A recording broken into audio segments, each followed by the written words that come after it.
Shalom, selamat malam, brother and sister. In the name of Jesus Christ, kita jumpa lagi. Dan sebelum kita membahas kebenaran firman Tuhan, mari kita angkat satu pujian bagi Tuhan. Haleluya. Kami yakin akan firman-Mu. Kami percaya jika Allah di pihak kami, maka kami akan menang. Ku yakin saat Kau berfirman, ku menang saat Kau bertindak. Hidupku hanya ditentukan oleh perkataan-Mu. Ku aman karena Kau menjaga. Amin. Ku kuat karena Kau menopang. Hidupku hanya ditentukan oleh kuasa-Mu. Bagi Tuhan tak ada yang mustahil. Bagi Tuhan tak ada yang tak mungkin. Mujizatnya disediakan bagiku. Ku diangkat dan dipulihkannya.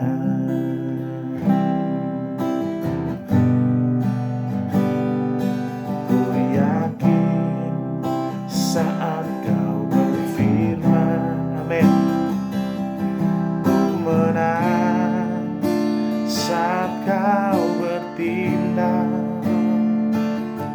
Hidupku hanya ditentukan oleh perkataan-Mu. Ku aman karena Kau menjaga. Ku kuat karena Kau menopang. Hidupku hanya ditentukan oleh kuasa-Mu. Bagi Tuhan tak ada yang mustahil. Bagi Tuhan tak ada yang tak mungkin. Mujizatnya disediakan bagi kita. Ku diangkat dan dipulihkannya. Saat ku tak melihat jalan-Mu, saat ku tak mengerti rencana-Mu, namun tetap ku pegang janji-Mu. Pengharapanku hanya padamu, Yesus. Hatiku percaya, hatiku percaya,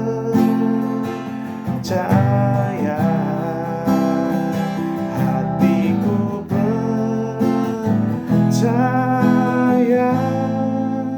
selalu ku percaya,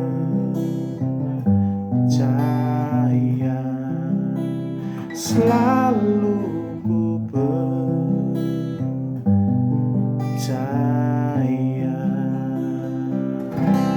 Haleluya. Oke, puji nama Tuhan. Terima Salam. Kita jumpa lagi. Dan malam ini ada satu pembahasan yang sedikit berat ya, tapi biarlah lewat kuasa Tuhan saja kita dimampukan untuk dapat mengerti, sebab firman Tuhan berkata, segala sesuatu yang tertulis itu berguna untuk mendidik kita, untuk membawa kita ke dalam kebenaran, dan untuk menyatakan kesalahan-kesalahan kita. Firman Tuhan ditulis untuk membuat kita mengerti kehendak-kehendak Tuhan. Tetapi untuk mengerti kehendak Tuhan, kita butuh Roh Kudus. Jika tanpa Roh Kudus, segala yang tertulis di dalam Alkitab ini hanya akan menjadi pengetahuan, tetapi tidak akan pernah membuat kita merdeka. Ya, merdeka artinya kita dibebaskan dari kuk perhambaan atau dari dosa-dosa yang mengikat kita turun-temurun. Oke, malam ini saya mau bahas sesuatu yang ini saya juga sebenarnya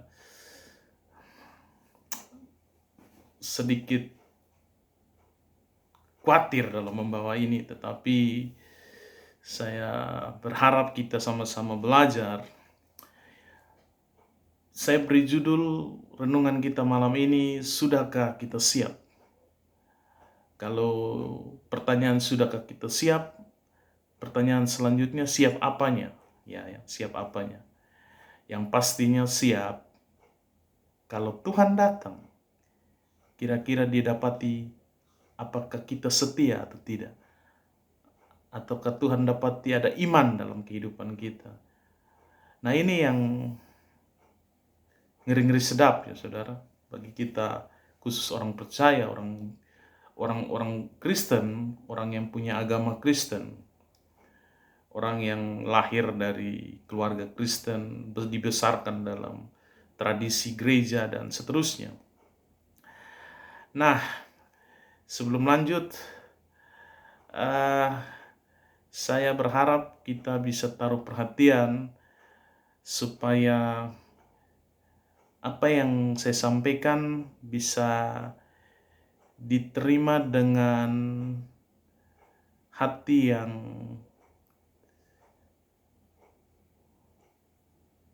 siap untuk dibentuk oleh Tuhan. Saya akan membaca dari kitab Matius pasal yang ke-24, mulai ayat yang saya cuma baca 2 ayat 13-14. Ini tentang satu khotbah akhir zaman. Kalau di Alkitab bahasa Indonesia diberi judul di situ khotbah tentang akhir zaman. Ini pembicaraan Tuhan Yesus dan murid-murid di bukit. Satu pertanyaan yang menjadi misteri dalam sejarah gereja. Sepanjang dunia sudah 2020 tahun ya, Masehi, yang dihitung dari kelahiran Kristus. Jadi kita sudah hidup di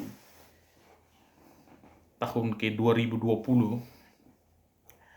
Tetapi sebelum itu pasti sebelum Masehi ada berapa ribu tahun lagi, tinggal kita hitung saja berapa jumlah berapa umur dunia ini, kita pun tidak tahu pasti. Oke, kita akan baca, mempersingkat waktu, kita akan baca Matius 24 ayat yang ketiga. Demikian bunyi firman Tuhan. Permulaan penderitaan.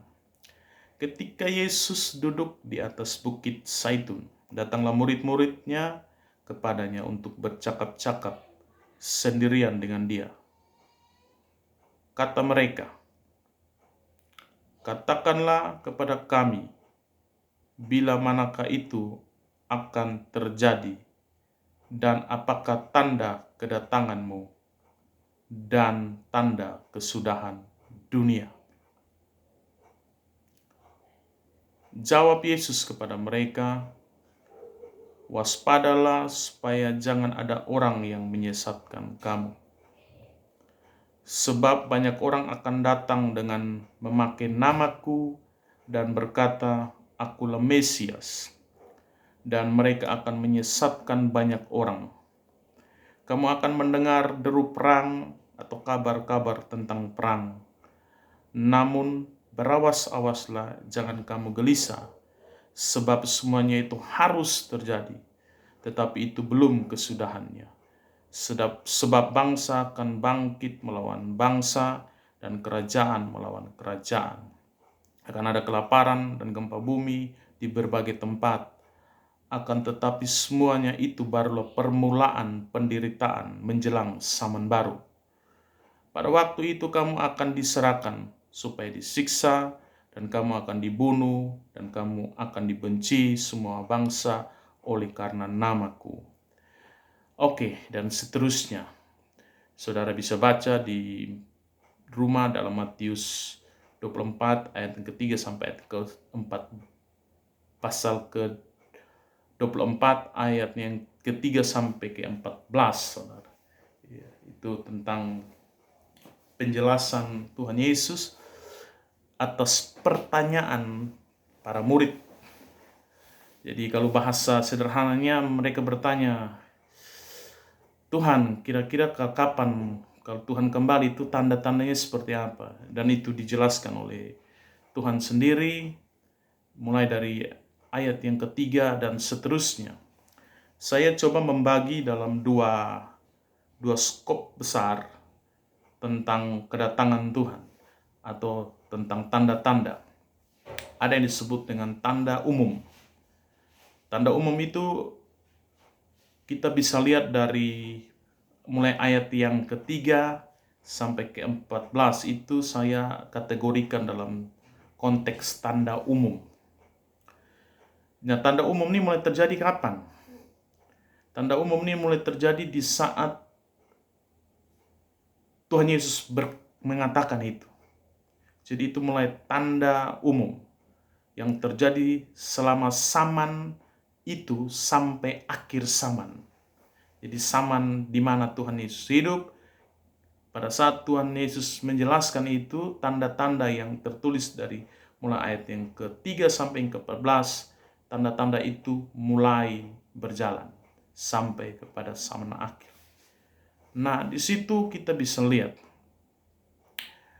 kalau kita cermati, tanda-tanda ini mau dibilang sudah digenapi dan sedang digenapi.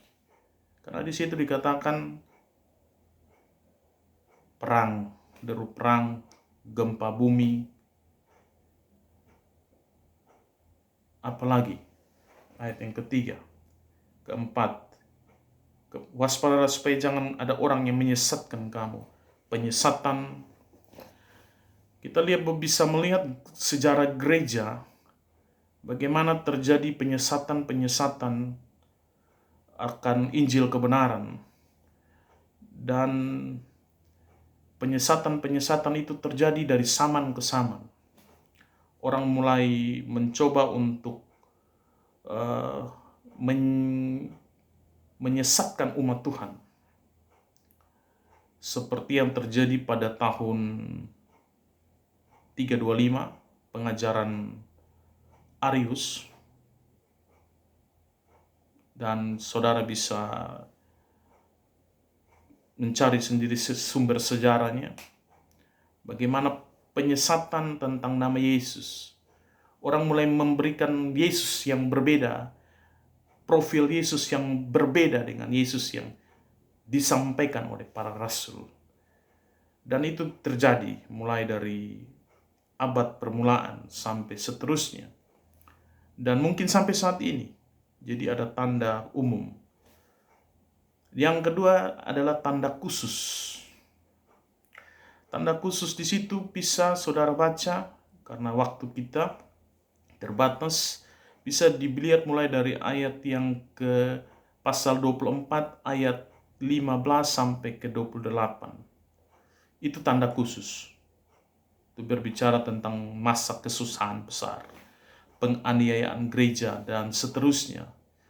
Nah, hal-hal ini pasti terjadi karena itu dikatakan oleh Yesus sendiri. Nah, sebelum kedatangan Kristus, Ada hal yang harus terjadi adalah tanda-tanda menakjubkan yang terjadi pada saat kedatangan Tuhan. Dia akan datang dengan kemuliaannya dan kuasanya. Itu bisa kita lihat pada Matius 24 mulai ayat yang ke-29 sampai ke-31. Di sana dikatakan bahwa segala bangsa di muka bumi akan melihat anak Allah datang dengan segala kemuliaannya. Seperti kilat dari timur ke barat. Wow, luar biasa. Kuasa-kuasa langit akan digoncangkan. Itu berbicara tentang kuasa kegelapan. Kuasa setan akan dihancurkan, digoncangkan. Ini tanda-tanda menunjukkan pasti harus terjadi. Nah, yang berikut adalah Tuhan Yesus sendiri sudah memperingatkan kepada gerejanya atau orang kudus dalam masa kesengsaraan yang akan dialami, itu agar berjaga-jaga terhadap tanda-tanda yang menuju kepada kedatangannya. Jadi kalau kita sudah melihat tanda-tanda ini, artinya ini sudah di depan pintu ya. Sudah sedikit waktu lagi kita akan segera bertemu dengan Tuhan. Artinya masa ini akan segera berakhir. Nah, rupanya peringatan kepada orang percaya yang hidup sebelum masa kesengsaraan untuk setia secara rohani, karena kedatangan Kristus untuk gerejanya akan terjadi pada saat yang tidak diduga-duga. Jadi kedatangan Yesus, anak manusia itu terjadi pada saat yang tidak diduga-duga. Pada saat mungkin kita merasa tenang, damai, tidak ada apa-apa. Itu bisa terlihat dalam Matius 24 ayat yang ke-36 sampai 51. Itu bisa menjelaskan semuanya. Itu kondisi dunia sebelum anak manusia datang. Saya mau coba baca dulu ya. Dalam Matius 24 mulai ayat 36. Ini menarik saudara, karena saya pribadi melihat hal itu sudah mulai nampak dalam zaman kita ini. Dan sangat nampak kalau mungkin saudara yang hidup di negara-negara yang kultur ketimuran masih kurang begitu terlihat jelas. Tetapi kalau bagi kami yang hidup di negara-negara barat seperti ini, sekuler, liberal, tanda ini sangat nyata dan terlihat begitu nyata di depan mata.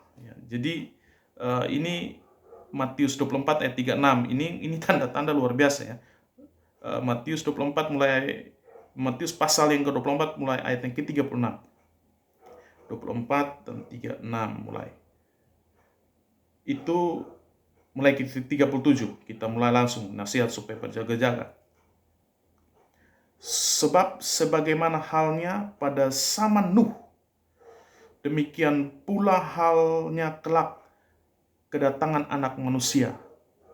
Nah, ini ternyata tekanannya ini sebelum kedatangan anak manusia yang tidak ada seorang pun tahu. Malaikat-malaikat di sorga tidak tahu. Dikatakan anak pun tidak, hanya Bapa yang tahu. Tetapi clue-nya ada di sini. Sebelum kedatangannya, Tuhan Yesus sudah sampaikan, kondisi dunia akan kembali seperti zaman orang waktu zaman Nuh hidup gaya mereka. Nah, apa yang terjadi pada zaman Nuh? Pada zaman Nuh itu orang apatis dengan hidup suka-suka dan tidak suka dengar firman. Orang akan menolak kebenaran, orang akan menolak Injil, orang akan hidup mengasihi diri sendiri. Orang akan hidup, orang seperti hidup tidak punya tujuan ya saudara. Mereka anggap bahwa hidup saja dan nanti mati urusan begitu. Nah, ini kondisi ini yang pasti terjadi dan kita melihat kondisi ini nyata di depan kita. Di ayat yang ke-38, sebab bagaimana mereka pada zaman sebelum air bah itu makan dan minum, kawin dan mengawinkan sampai kepada hari Nuh masuk ke dalam Batra. Dan mereka tidak tahu akan sesuatu sebelum air bah itu datang dan melenyapkan mereka. Mereka semua demikian pula halnya kelak kedatangan Anak Manusia. Ini saudara lihat, manusia sibuk dengan hal jasmani ya. Makan minum itu keterwakilan dari tubuh daging kita. Makan, minum, kawin, mengawinkan, itu kan semua keterwakilan dari kehidupan duniawi kita, kebutuhan daging kita. Jadi orang hanya mengejar itu. Fokus orang hanya terfokus kepada hal makan minum, kawin mengawini, kawin cere, tidak suka, hobi, ya seperti itu. Gaya hidup seperti ini yang terjadi. Dan jujur kita harus melihat bahwa itu sudah nyata di mata kita, depan mata kita. Betapa orang memburu soal makan minum sampai tidak ada waktu untuk Tuhan. Dan firman Tuhan bilang mereka tidak tahu apa-apa sampai Tuhan datang. Sudah terlambat semuanya. Dan malam ini saya dan saudara diingatkan, jika kita melihat clue ini, ingat, dia waktu sudah dekat. Oke, kita lanjut. Ini saya luar biasa ya. Dan kita bisa lihat juga dalam pasal yang ke-25, mulai ayat yang pertama sampai 30, saudara bisa baca di sana. Itu tentang perumpamaan gadis-gadis yang bijaksana dan gadis-gadis yang bodoh. Dan itu gambaran tentang gereja Tuhan. Di dalam ayat Matius 24, ayat 4 sampai 14, Yesus memberikan semacam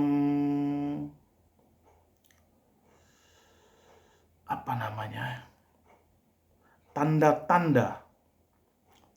Jadi Yesus memberikan tanda-tanda itu kepada kita. Nah, di ayat yang ketiga berarti ayat sebelumnya, ayat ketiga dalam Matius pasal yang ke-24 ini yang akan menjadi ciri dari hari-hari zaman, mulai dari hari-hari zaman makin dekat. Jadi hari-hari zaman makin dekat itu Tuhan Yesus omong pada ayat yang ketiga dari pasal yang ke-24 itu, Yesus duduk di atas bukit Zaitun, datanglah murid-murid kepadanya untuk bercakap-cakap sendirian. Dengan dia katanya, katakanlah kepada kami bila mana itu akan terjadi, dan apakah tanda kedatanganmu dan tanda kesudahan dunia. Jadi Yesus merespon pertanyaan dan sudah dijawab. Nah, ini ada hal yang menarik. Kalau kita baca Matius 24 ayat 4 dan 5 dan 11, ini ada penekanan tentang nabi palsu. Nabi palsu ini berbicara tentang orang beragama, kita, orang beragama, agama Kristen. Karena saya Kristen, ya, kita orang Kristen yang kompromi dalam gereja. Jadi gereja mulai kompromi. Jadi nabi palsu ya. Gereja mulai kompromi. Di dalam gereja itu makin hari makin banyak, makin bertambah banyak dan terus bertambah banyak, dan ujungnya menyesatkan umat. Gereja mulai kompromi, saudara. Ya. Jadi gereja yang tadinya pengajarannya harus murni, menyampaikan kebenaran dengan lurus, mulai kompromi dengan pengajarannya. Untuk apa? Untuk memuaskan keinginan manusia. Nah, ini yang berbahaya. Dan kita, jujur saya mau bilang, itu sudah terjadi. Khususnya di negeri ini atau beberapa negeri-negeri lain, Europe contohnya, gereja kompromi. Bukti nyatanya, saudara, Tuhan bilang yang boleh menikah itu cuma laki-laki dan perempuan. Tetapi gereja kompromi, ini nabi palsu, saudara.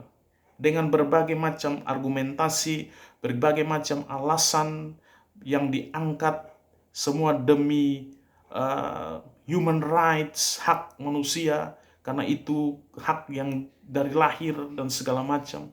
Gereja kompromi, tadinya kesatuan itu antara laki-laki dan perempuan. Saudara bayangkan, gereja bisa mentolerir dengan berbagai macam argumentasi yang dibangun untuk dapat menerima pernikahan baik laki-laki dan laki-laki maupun perempuan dan perempuan.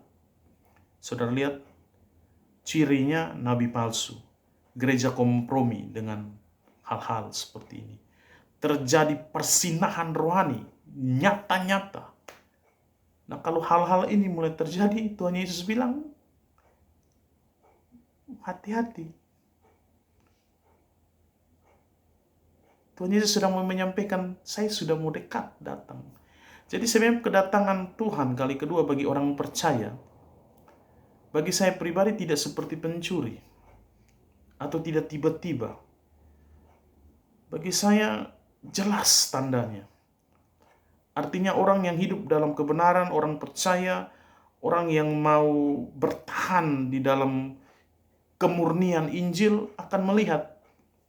Mereka tahu waktunya sudah singkat. Sedikit waktu lagi Tuhan sudah datang. Tapi bagi orang yang lebih suka dengan pengajaran nabi-nabi palsu, mereka bilang tidak, masih lama, mungkin masih 100 tahun lagi, 200 tahun lagi.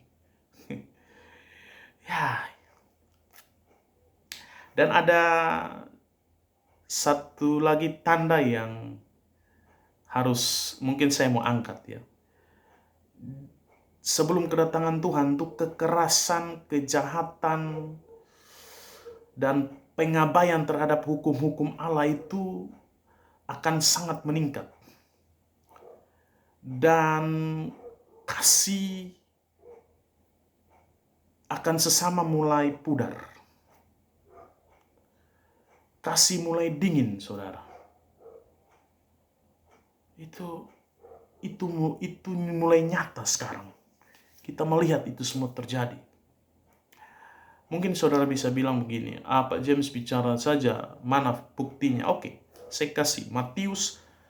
Coba kita lihat Matius 24, kita baca di ayat yang ke-12. Ayat yang ke-12. Dan karena makin bertambahnya kedurhakaan, maka kasih kebanyakan orang akan menjadi dingin. Kasih orang akan dingin. Kasih terhadap keluarga, anak bisa bunuh bapak, orang tua bisa bunuh anak, orang bisa meninggalkan keluarganya tanpa merasa bersalah, orang bisa meninggalkan pasangan yang telah diberkati di hadapan Tuhan dan tidak merasa bersalah, berdosa. Banyak perkawinan Kristen yang hancur. Coba saudara pergi tanya khususnya Indonesia ya, di yang bagian pengurusan perceraian atau apa tuh, pengadilan tuh, berapa persentase orang Kristen yang bercerai? Saudara akan terkejut. Ini Kristen, saudara. Nah, di sini di ayat 12 sudah bilang apa? Kebanyakan orang akan menjadi dingin, kasihnya dingin. Artinya orang akan cinta diri sendiri. Kita juga bisa melihat dalam Markus 13 ayat 12. Saya mau lihat Markus dulu ya. Markus 13 ayat 12. Seorang saudara akan menyerahkan saudaranya untuk dibunuh. Saudara pikir ini bisa terjadi? Tidak, sudah banyak terjadi. Karena warisan harta kekayaan saudara kandung baku bunuh. Karena hal-hal duniawi, hubungan darah, orang tidak lihat. Demikian juga seorang ayah terhadap anaknya. Saudara lihat berapa banyak orang bunuh anak, orang tua. Dan anak-anak akan memberontak terhadap orang tuanya dan akan membunuh mereka. Kalau bicara anak memberontak terhadap orang tua, Anda kalau kepingin cari tahu ya hiduplah di dunia barat, saudara. Ini hal-hal yang luar biasa. Nyatanya. Ayat terakhir, karena sudah setengah jam ya. Kita lihat 2 Timotius 3 ayat 3. Tidak tahu mengasihi, tidak mau berdamai, suka menjelekkan orang, tidak dapat mengekang diri, garang, tidak suka yang baik. Saudara bisa baca ulang dan merenungkan. Apakah ini semua sudah terjadi? Sudah, saudara. Luar biasa.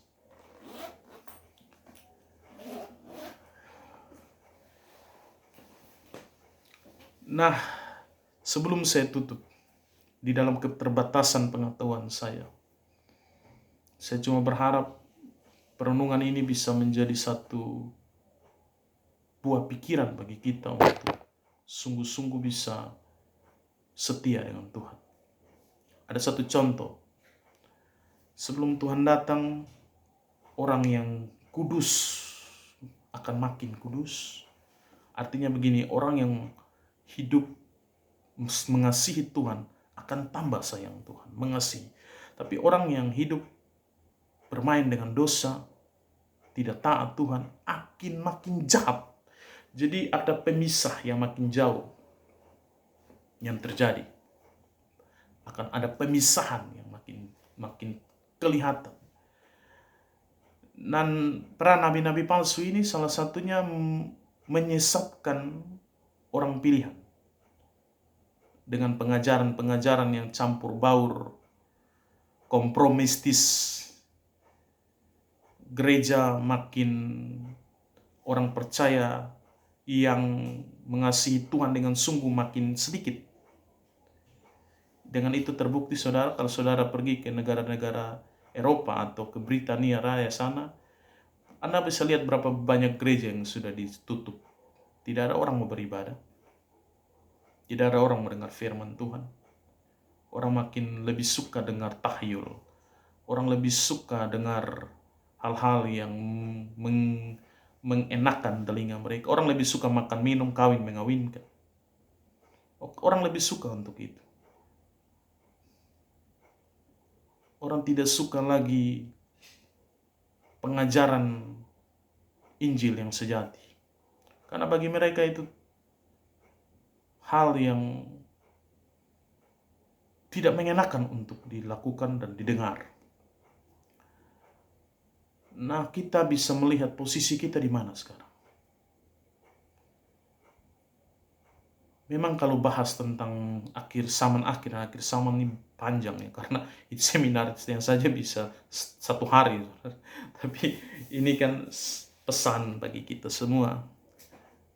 Saya sebagai anak Tuhan seperti saudara berpesan kepada kita semua. Perhatikanlah situasi, tanda-tanda zaman, supaya kita jangan terlena. Kita jangan seperti 5 darah gadis yang bodoh itu, yang tidak mempersiapkan diri menyambut mempelai laki-laki, yaitu Kristus. Dan dalam video ini juga saya mau menyampaikan kepada saudara-saudara saya di Kupang, khususnya saudara kandung saya, perempuan, Kakak Dewi, Tuhan Yesus mengasihimu, dan suami dan anak-anak. Berdoalah, bertanya untuk mengetahui jalan yang lurus itu. Saya berbicara begini karena saya mengasihi untuk kita semua. Saya tidak lebih baik daripada saudara, kita semua terus belajar karena selama kita dalam dunia, kita tidak akan pernah berhenti belajar. Kita terus belajar dan belajar. Belajar untuk mengerti kehendak Tuhan dan mentaatinya. Bukan saja kita tahu, tapi kita juga harus mentaatinya. Terima kasih buat kesempatan ini. Saya akan tutup sharing kita malam ini. Kiranya jadi berkat. Kalau saudara melihat penyampaian sedikit pelopotan, saya mohon maaf. Kita semua belajar dan kami percaya